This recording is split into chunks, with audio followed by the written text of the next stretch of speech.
আসসালামু আলাইকুম। ভিডিওটি ওপেন করার জন্য আপনাকে ধন্যবাদ। আজকে আমি দেখাবো কিভাবে একটা ফটোর ব্যাকগ্রাউন্ড রিমুভ করতে হয় এবং সেটি কিভাবে পাসপোর্ট সাইজ ছবি তৈরি করতে হয়। সাধারণত ফটোর ব্যাকগ্রাউন্ড রিমুভ করার জন্য ফটোশপ ব্যবহার করা হয়, অ্যাডোবি ফটোশপ বা অ্যাডোবি ইলাস্ট্রেটর। বাট সবাই অ্যাডোবি ফটোশপ সম্পর্কে অত ধারণা রাখে না, যার কারণে এটা খুব কঠিন একটা প্রসেস হয়ে যায়। বাট যারা তাদের কম্পিউটার আছে তারা মোটামুটি মাইক্রোসফট অফিস সম্পর্কে মোটামুটি ধারণা রাখে। তো এই জন্য আর কি আমি এই সফটওয়্যারটি দিয়ে ছবির ব্যাকগ্রাউন্ড রিমুভ করে দেখাবো এবং পাসপোর্ট সাইজ ছবি তৈরি করে দেখাবো, এবং এটা আপনারা প্রিন্ট করতেও পারবেন। ওকে, তাহলে চলুন শুরু করা যাক। সো এটা হলো মাইক্রোসফট অফিসের হোম পেজ। এখন আপনারা কি করবেন, জাস্ট ইনসার্ট আছে এখানে ক্লিক করবেন। ক্লিক করার পর দেখতে পাচ্ছেন পিকচার নামে একটা অপশন দেখতে পাচ্ছেন, এখানে ক্লিক করবেন। এখন ইনসার্ট পিকচার ফ্রম বিভিন্ন অপশন আছে, this device, stock image, online picture. আপনি এটা অনলাইন থেকেও নিতে পারেন, স্টক ইমেজ থেকে নিতে পারেন, দিস ডিভাইস থেকে নিতে পারেন। যেহেতু আমার ফটোটি আমার কম্পিউটারে আছে এই জন্য আমি দিস ডিভাইস এখানে ক্লিক করব। এন্ড যেহেতু আমার এই ফটোটি ডেস্কটপের মধ্যে আছে এই জন্য আমি ডেস্কটপ থেকে সিলেক্ট করব। তো আজকে আমি এই ফটো নিয়ে কাজ করব, এই জন্য এখানে ক্লিক করলাম, ডাবল ক্লিক করলাম। ওকে বন্ধুরা, এখন দেখতে পাচ্ছেন ফটোকে আমি মুভ করার ট্রাই করতেছি, কিন্তু ফটো মুভ হচ্ছে না। তো মুভ করার জন্য আমাদের কি করতে হবে, এইখানে প্রেস করতে হবে। প্রেস করার পর মাউসের রাইট বাটন ক্লিক করবেন এন্ড ওয়ার্প টেক্সট নামে একটা অপশন আছে, এখানে ক্লিক করবেন। এখন দেখতে পাচ্ছেন বিহাইন্ড টেক্সট, এখানে ক্লিক করবেন। দেখেন ক্লিক করার সাথে সাথে এখন এই ফটোটি মুভ হচ্ছে। তো আমি একটু বড় করে নিচ্ছি, একটু সাইজে বড় করে নিলাম। তো এখন আমরা কি করব, এখন এইটার ছবি যখনই বড় করলাম তখনই বেশ কিছু এডিটের অপশন এখানে দেখতে পাচ্ছেন, ফটো কিভাবে এডিট করতে হয় সব অপশন এখানে শো হচ্ছে। যেহেতু আমি এটার ব্যাকগ্রাউন্ড রিমুভ করব এই জন্য আপনারা যখন বামে দেখবেন যে রিমুভ ব্যাকগ্রাউন্ড নামে একটা অপশন আছে, এখানে ক্লিক করবেন। দেখেন এখানে ক্লিক করার সাথে সাথেই কিন্তু এই এরিয়াটা সিলেক্ট হয়ে গেছে। দেখেন কিন্তু আমরা দেখতে পাচ্ছি মাথার চুলটা কিন্তু এই যে পিঙ্ক কালার এটার মধ্যে চলে গেছে, বা নিচে কিছু অংশ এটার মধ্যে চলে গেছে। এই এখন আমরা জাস্ট এটুকু ডিসিলেক্ট করব। ডিসিলেক্ট করার জন্য কি করব, এখানে বেশ কিছু অপশন আছে, মার্ক এরিয়াস টু কিপ। তো এখানে আমি রাখবো, ক্লিক করব এন্ড একটা পেন্সিলের মতো সাইন আসবে। আস্তে আস্তে করে আমাদের সুবিধার জন্য একটু মুভ করে নিচ্ছি। মুভ করার পর ধরে আস্তে করে টান দিবেন। দেখেন আমি যেভাবে টানতেছি আপনারাও এভাবে টানার চেষ্টা করবেন।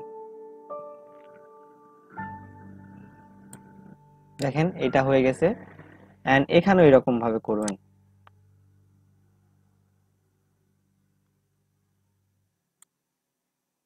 দেখেন এটুকু হয়ে গেছে আমাদের কাজ।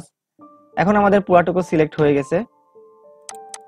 এখন আমরা জাস্ট কিপ চেঞ্জ এইখানে ক্লিক করব।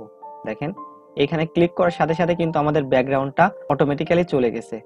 তো এখন আমরা এটার সাইজটা একটু ছোট করে নিব, বা ইচ্ছা করলে আপনারা ক্রপ করতেও নিতে পারেন, বাট আমি ক্রপ করব না। যদি ক্রপ করতে চান তাহলে এখানে অপশন আছে ক্রপ করার, আপনাদের ইচ্ছা মতো ক্রপ করতে পারেন, বাট আমি ক্রপ করব না, জাস্ট এরকমই রাখবো। ওকে, তো এখন আমরা একটা এটা তো যেহেতু ব্যাকগ্রাউন্ড চেঞ্জ হয়ে গেল, এখন আমরা এটাকে কিভাবে পাসপোর্ট সাইজে রূপান্তর করা যায় সেই প্রক্রিয়াটি দেখাবো।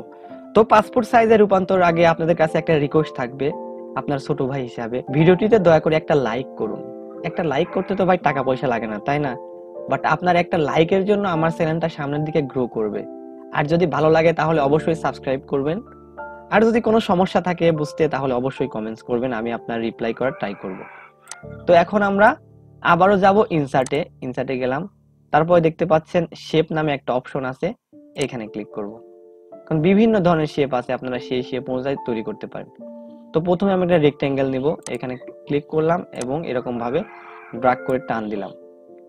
তো আমরা জানি যে একটা পাসপোর্ট সাইজের ছবি ব্যাকগ্রাউন্ড সাধারণত এরকম নীলি হয়, এই জন্য আমি এরকমই রাখবো। তো বন্ধুরা, এই রেক্টেঙ্গেলকে পাসপোর্ট সাইজের শেপ দেওয়ার জন্য বা সাইজ দেওয়ার জন্য আপনারা কি করবেন, এখানে মাউস ক্লিক করবেন।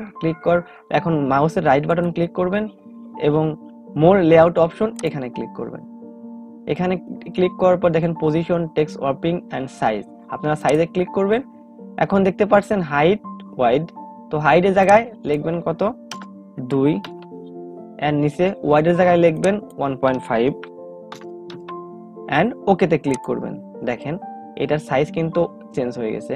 তো বন্ধুরা, এখন আমাদের আরেকটা কাজ করতে হবে। তো এখন আমরা আবারও রেক্টেঙ্গেলের উপর ক্লিক করব এন্ড মাউসের রাইট বাটন ক্লিক করব। এখন রব টেক্সট নামে একটা অপশন আছে, এখানে ক্লিক করব এন্ড বিহাইন্ড টেক্সট এখানে ক্লিক করব। বিহাইন্ড টেক্সট ক্লিক করার পর এখন আমরা এই ফটোটি ধরে এখানে নিয়ে যাব। দেখেন এখানে নিয়ে যাওয়ার সাথে সাথে কিন্তু আমাদের এইটা সামনে চলে আসছে।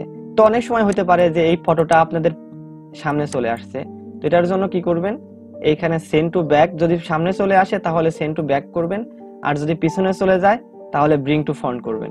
ওকে, আশা করি বুঝতে পারছেন। এখন আপনাদের ইচ্ছা মতো একটা জায়গা সিলেক্ট করে নেবেন, বাস ফটোটি একটু বড় করে নেবেন। বড় করে নেওয়ার পর আপনাদের ইচ্ছা মতো সুন্দর করে যেটা পজিশন হয় সেই পজিশন অনুসারে এখানে সিলেক্ট করবেন। তারপরে আমাদের এই দুইটাকে এখন গ্রুপ করতে হবে। গ্রুপ করার জন্য কি করবেন, প্রথমে নিচেরটা সিলেক্ট করবেন, সিলেক্ট করার পর এখন কন্ট্রোল প্রেস করবেন, এবার ফটোর উপর ক্লিক করবেন। দেখেন এখন দুইটাই সিলেক্ট হয়ে গেছে। এখন আমরা গ্রুপ করব। গ্রুপ করার জন্য এখানে প্রেস করব মাউসের রাইট বাটন এন্ড এখানে গ্রুপ আছে, এখানে ক্লিক করব।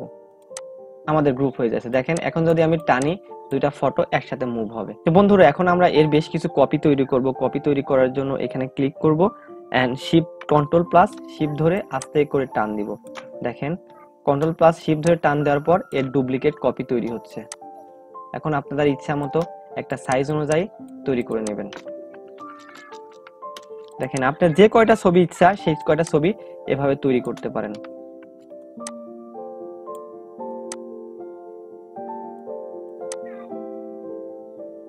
তো বন্ধুরা এভাবে সাধারণত মাইক্রোসফট অফিস সফটওয়্যার দিয়ে ব্যাকগ্রাউন্ড রিমুভ করতে হয় এবং পাসপোর্ট সাইজের ছবি তৈরি করতে হয়। এখন যদি কন্ট্রোল পি দেন, কন্ট্রোল পি দিলে দেখেন প্রিন্টের জন্য কমান্ড তৈরি হবে। এখন আমাদের যেহেতু এটা প্রিন্টার নাই এই জন্য আমি প্রিন্ট করতে পারতেছি না। তো এভাবে আর কি ছবির ব্যাকগ্রাউন্ড চেঞ্জ করতে হয় এবং পাসপোর্ট সাইজ ছবি তৈরি করতে হয়। তো এত সময় ভিডিওটি দেখার জন্য অসংখ্য অসংখ্য ধন্যবাদ। ভালো থাকবেন, আল্লাহ হাফেজ।